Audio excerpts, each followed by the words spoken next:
What's up, Mid-Michigan? Thank you so much for joining me at the digital desk. I'm your digital news anchor, Kyle Macon, and it's a beautiful day because it is Friday. Hopefully you guys got some sleep last night. If you're a light sleeper or get woken up to thunderstorms, last night probably was a little rough for you. And of course, hopefully you guys stayed safe during the storms last night. Obviously, thousands of people are without power. So we're going to get right into it and take a look at some of the big stories coming out of Mid-Michigan. Two of the stories obviously having to deal with the severe storms. Then I got two feel-good stories for you guys for something you guys might be looking to do for today and this weekend. So let's get right into it and take a look at the big stories coming out of Mid-Michigan.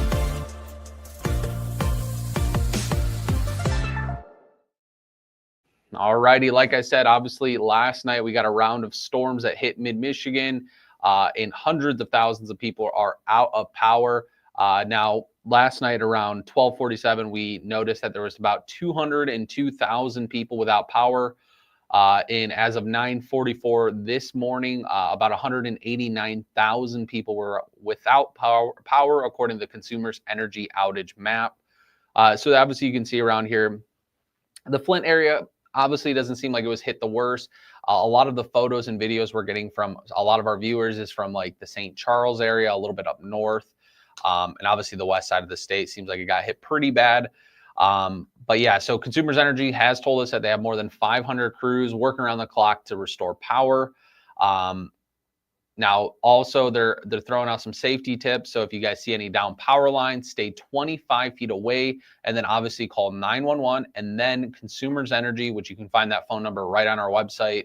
But remember, I guess Consumers Energy is also reminding people that falsely calling in down lines actually slows down the restoration process for everyone. So obviously, don't do that.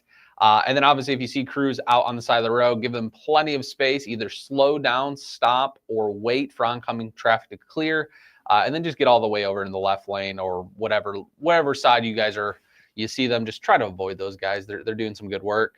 And then obviously, I know you guys use a generator if you lose some power. Just reminders, never use a generator in an attached garage, basement, enclosed patio, or anywhere near any air intakes. Obviously, it can produce hazardous levels of carbon monoxide, which is odorless, colorless, and it's a deadly gas. So obviously, please, that's the one thing I really hope you guys take from this. Is obviously, stay away from power lines. I'm sure you guys know that. And in avoiding the crews, but please, please, please do not put a generator in your basement, your garage. Make sure it's ventilated, and that's just so we can stay safe. And we've had obviously a few stories around our area that shows why you guys shouldn't be doing that. But just remember that, just don't keep it in an enclosed space. Obviously, we want to see your guys' photo. My biggest goal is that you guys stayed safe, and hopefully the property damage is to a minimum. If you guys are looking to talk to us, if you guys had, a really bad round of storms and maybe it took out a fence or something, you guys want to talk to us on camera, give us a call or email us. You can find all of our contact info right here on our website. Obviously, we would love to see your photos. So right here at the bottom of this, where all the photos are, you can find a little link. You can click here and submit your photos, and we'll actually probably use those for the broadcast. But mostly, just hope you guys are safe and hopefully got some sleep last night, because I really had a hard time sleeping with all the thunderstorms and all that. I especially living with my wife, I'm always pretty light sleeper, just thinking something crazy's happened in the house. So here's some of the photos. Like I said, this is from Cassandra Haney out in St. Charles. So this is some of the video or photos. We also have like a drone video that I can actually show you guys here in a second. So a tree that fell across the road.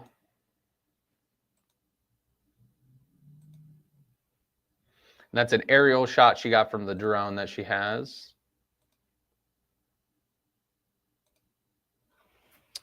But like I said, guys, if you guys have any photos of it, like I said, just submit it down here. But nonetheless, just hope you guys have a good day. Hopefully not too much damage to clean over the weekend. Moving over, like I said, guys, I don't like leaving you off on bad news. I always like the feel good news to cheer you guys up. So although this is a kind of a sad story, it is a really good purpose. So the 7th annual Cars for Cancers brings awareness to the deadly disease, which is obviously cancer.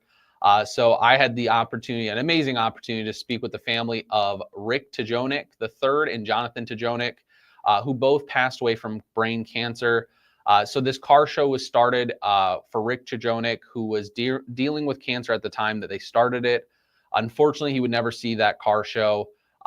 He was a huge car guy. One of the things that I've always gone to car shows growing up. My dad's a huge car guy. I've grown up a car guy. He had a newer style car, which obviously some of those older car shows you can't get your car in. So this car show is open to all cars. Doesn't matter what year it is, as long as you think it's special, they want you guys to have out there. So like I said, this is in honor of Rick Tajonik, who passed away. And then Jonathan Tajonik, who's his brother, passed away about 5 years later than his brother Rick. And they both passed away from brain cancer. But the biggest thing they want you guys to know is that, hey, cancer is out there. They want to know that there's resources out there for you guys to help, and pretty much just to keep faith. We obviously know how hard it can be to deal with this stuff. They just really want you to know that there's a support system out there, and just don't give up hope. So like I said, if you guys are looking for something to do, it's going to be in Durand. It's going to be today. Registration's at 3:30. So if you guys are listening to it right now and you're like, hey, I got a sweet ride I want to take out there, you can show up straight at registration at 3:30 today in downtown Durand.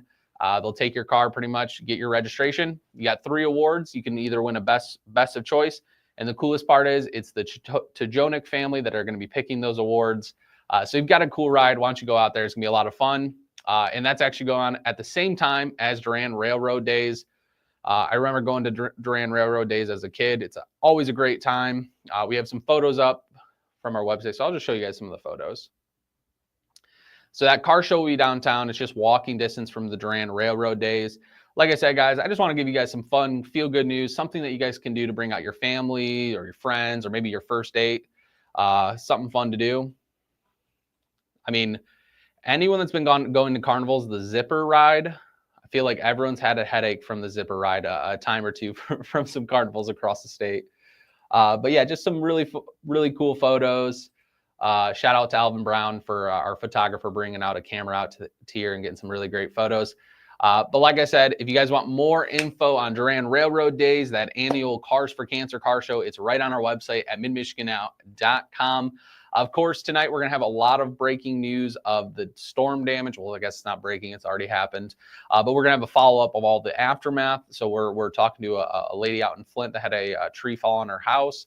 And then we're obviously talking to a few other people. So stay tuned for that. We'll have much more on the storms. As soon as we find out more about the power outages, we'll post right to our website. And if anything crazy happens, I'll jump right out on here and let you guys know about it. So I hope you guys have a great weekend. Stay safe out there. And hopefully you're not doing cleanup your whole weekend. So I hope you guys have a good one. And I'll talk to you when I see you.